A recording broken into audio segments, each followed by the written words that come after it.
Eu sou Jaqueline Moll, da Universidade Federal do Rio Grande do Sul, e muito feliz de participar dessa grande homenagem a Freire, a partir da Faculdade de Educação da Federal de Minas Gerais, essa grande universidade. E eu escolhi para o diálogo sobre Freire um livro que me marcou muito, né? Entre tantos, né? Acho que todos nós temos dificuldade de escolher um livro de Freire. Mas é um livro que chama Educação na Cidade, né? A maneira de quem saindo fica, que de algum jeito retrata a experiência dele como gestor de educação na cidade de São Paulo, né, no governo da querida Luiz Irundina, de 89, o governo foi de 89 a 92, e Paulo Freire fica à frente da Secretaria de Educação praticamente 2 anos. E esse livro retrata esta experiência. Ele vai buscar enfim, elementos na sua trajetória de vida, na sua experiência, uma grande experiência de educador, para construir uma gestão pública baseada, sobretudo, no diálogo. Tá? E eu vejo, pela experiência que tive na gestão pública, o quanto isso é difícil, porque há mecanismos, né? Mecanismos que se reproduzem de uma gestão para outra. Há mecanismos burocráticos que podem fazer a máquina pública se reproduzir sempre no mesmo lugar e na direção dos mesmos. Fazer com que a estrutura pública trabalhe na perspectiva daqueles, né, invisíveis da sociedade, silenciados da sociedade, é um esforço muito grande. E Paulo Freire faz isso e conta disso nesse livro de modo muito magistral.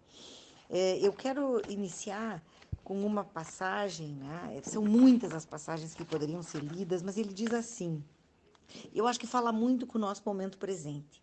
Inclusive é importante dizer isso, embora a experiência de gestão dele na Prefeitura de São Paulo tenha sido ainda no século passado, né, final dos 80, início dos 90, é absolutamente contemporâneo, porque de alguma forma esse contexto dantesco que nós vivemos nos leva a começar de novo o que já fizemos, refazer os caminhos que já fizemos. E ele diz assim: essa capacidade de começar sempre, de fazer, de reconstruir, de não se entregar, de recusar burocratizar-se mentalmente, de entender e de viver a vida como processo, como vir a ser, é algo que sempre me acompanhou ao longo dos anos. E é uma qualidade indispensável também a um bom professor. Começar sempre, não importa que de novo, com a mesma força, com a mesma energia. Me lembro ainda da alegria com que numa mesma manhã falava 5 turmas diferentes de alunos sobre o mesmo conteúdo. Se não me era possível na aula das 7 da manhã dizer uma coisa dos adjetivos, e na das 9 dizer outra totalmente contrária, me era possível e necessário mover-me nos tempos diferentes com a mesma alegria, a mesma curiosidade de quem aprende e de quem ensina. O professor tem o dever de reviver, de renascer a cada momento de sua prática docente, para que os conteúdos que ensina sejam algo vivo e não noções petrificadas. Penso que essa experiência se estende à gestão pública, né? E a capacidade que nós teremos que ter logo à frente de refazer caminhos que já foram feitos, né? De recuperar as matrizes da escola plural, da escola cidadã, da constituinte escolar, do programa Mais Educação, para reconstruir a educação brasileira, né? Que caminha sim para os escombros.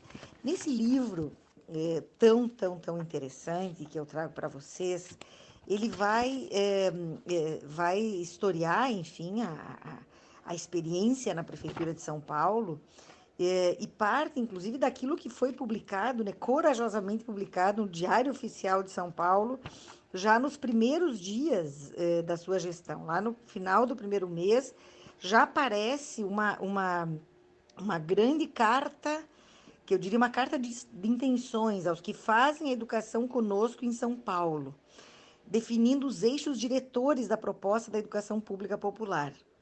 A qualidade dessa escola não deverá ser medida não apenas pela quantidade de conteúdos transmitidos e assimilados, mas igualmente pela solidariedade de classe que tiver construído, pela possibilidade de todos os usuários da escola, inclusive pais e comunidade, tiverem de utilizá-la como um espaço de elaboração da sua cultura.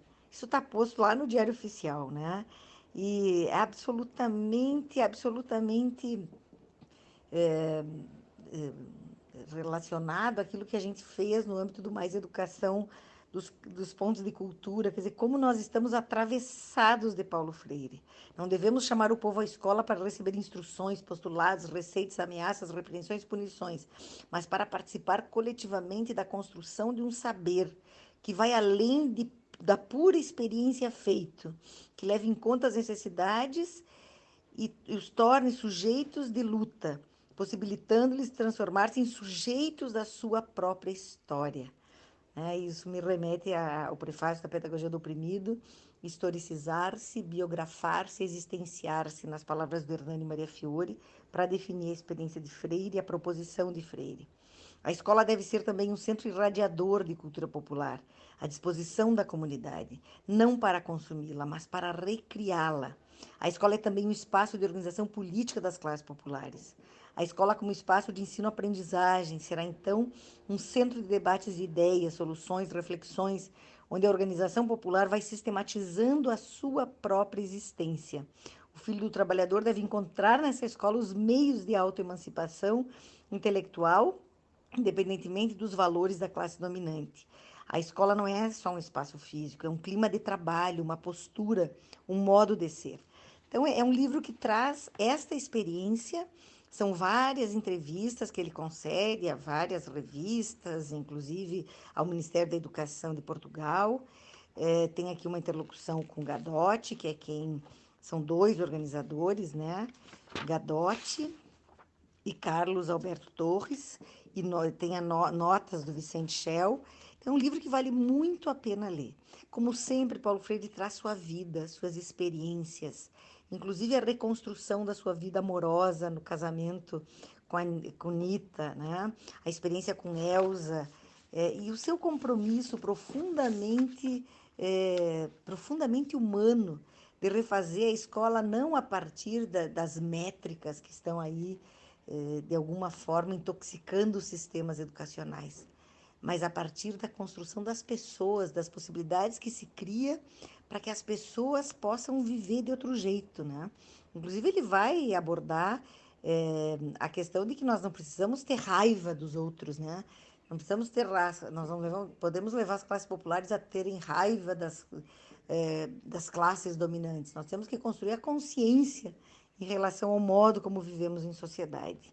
Fala também da alfabetização de jovens e adultos, um tema absolutamente silenciado no Brasil, né? Há um texto específico sobre a alfabetização de jovens e adultos, tema necessário, né? São mais de 16 milhões de pessoas nesta condição, fora os milhões com a escolaridade, enfim, com trajetórias interrompidas, e que Paulo Freire chama a escola, chama a responsabilidade da sociedade e da escola para essa tarefa, né? Que não há como ser realizada senão a partir da leitura de mundo que cada um faz.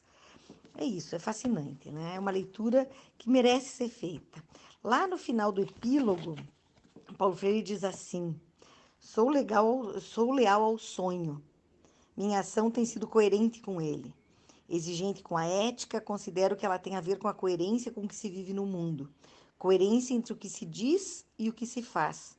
Por isso, não temo a crítica ao trabalho que se realizou na secretaria nesses 2 anos e meio em que estive como secretário. Considero que a crítica, quando feita de maneira ética e competente, faz com que nossas ações se aprofundem ou se reorientem. Aprendemos com elas. Então, ele chama sempre para o diálogo. É um livro que vale a pena ser lido, né?